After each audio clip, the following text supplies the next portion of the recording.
اگر آپ چاہتے ہیں کہ اللہ نے آپ کو اگر نوازا ہے، اور یہ صرف میں کوئی ملینئر سے بات نہیں کر رہا، ہر فرد یہ کام کر سکتا ہے، برطانیہ میں رہنے والے تو ہر فرد یہ ذمہ اٹھا سکتا ہے، ہر شخص یہ کام کر سکتا ہے، یہاں تو اللہ نے سب کو نوازا ہے۔ ایک یہ عمل بھی ہے کہ آپ اللہ کی مخلوق کو رہائی دلوائیں، آزاد کریں۔ ایسے پرندے جن کو پنجروں میں بند کیا جاتا ہے، آپ ان کو خرید کر آزاد کریں۔ جب آپ اس پنجرے کا دروازہ کھولیں گے اور اس پرندے کو پر مارتا ہوا اڑتا ہوا دیکھیں گے، پھر دیکھیے آپ کی خوشی کی پرواز کا عالم کیا ہوگا، آپ کے دل میں جو سکون کی کیفیت پیدا ہوگی۔ یہ وہ چھوٹی چھوٹی باتیں ہیں جن کے ذریعے انسان خوشی حاصل کر سکتا ہے۔ اور انسان سمجھتا ہے کہ نہیں، دولت جمع کرنے سے خوشی ملتی ہے، دولت جمع کرنے سے خوشی حاصل نہیں ہوتی۔ اللہ کی راہ میں دولت کو خرچ کرنا، اللہ کی مخلوق کی خدمت کرنا، یہ خوشی کا باعث بنتا ہے اور سکون کا باعث بنتا ہے۔ میرے آقا صلی اللہ علیہ وآلہ وسلم کا فرمان علی شان ہے، من یسر علی مؤسر یسر اللہ علیہ فی الدنیا والآخرہ واللہ فی عون العبد ما دام العبد فی عون اخیہ۔ صحیح مسلم کی حدیث رسالت مآب صلی اللہ علیہ وسلم ارشاد فرماتے ہیں کہ جو شخص کسی کی تنگ دستی دور کرے، کسی کی تکلیف دور کرے، کسی کی تنگی اور پریشانی کو دور کرے اور اسے آسانیاں دے، اللہ عز و جل اسے دنیا میں بھی آسانیاں دیتا ہے، آخرت میں بھی آسانیاں دیتا ہے۔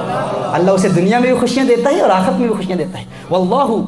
فی عون العبد ما دام العبد فی عون اخیہ، کہ جو شخص اپنے بھائی کے کام کرتا رہتا ہے، جس وقت تک وہ اللہ کی مخلوق کی خدمت کرتا رہتا ہے، اپنے بھائی کے کام میں مشغول رہتا ہے، اللہ اس کے کام کرتا رہتا ہے۔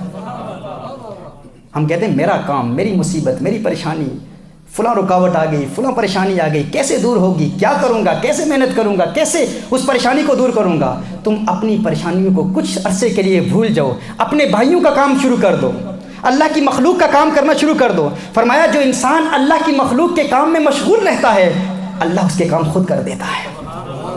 اللہ اس کے مسائل حل کر دیتا ہے، اللہ اس کی پریشانیاں دور کر دیتا ہے، اللہ اس کی تکلیفیں دور فرما دیتا ہے۔ اور میرے آقا صلی اللہ علیہ وسلم نے یہاں تک ارشاد فرمایا، جیسا آپ صلی اللہ علیہ وسلم ارشاد فرماتے ہیں کہ جو شخص، جو انسان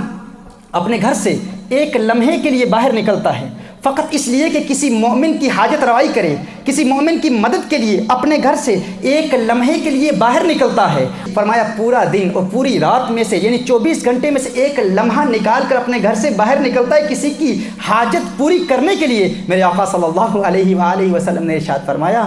اسے 2 مہینے مسجد میں اعتکاف کرنے والے سے بھی زیادہ ثواب عطا کیا جاتا ہے۔ 2 مہینے مسجد میں اعتکاف کرنا،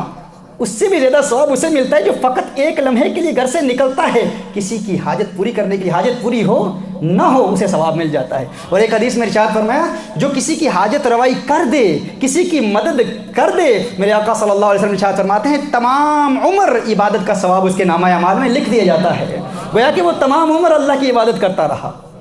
رسالت مآب صلی اللہ علیہ وسلم نے ارشاد فرمایا اگر کوئی شخص کسی مغموم کو خوشی دے، کسی پریشان حال کو خوش کر دے، کسی پریشان شخص کو خوشی دے اور کسی مظلوم کو رہائی دے تو 73 مغفرتیں اس کے نامہ اعمال میں لکھ دی جاتی ہیں، اللہ عز و جل اس سے 73 مغفرت مرحمت فرماتا ہے۔ جو شخص کسی کو خوشی دے، اس پرندے کو جب آپ رہا کریں گے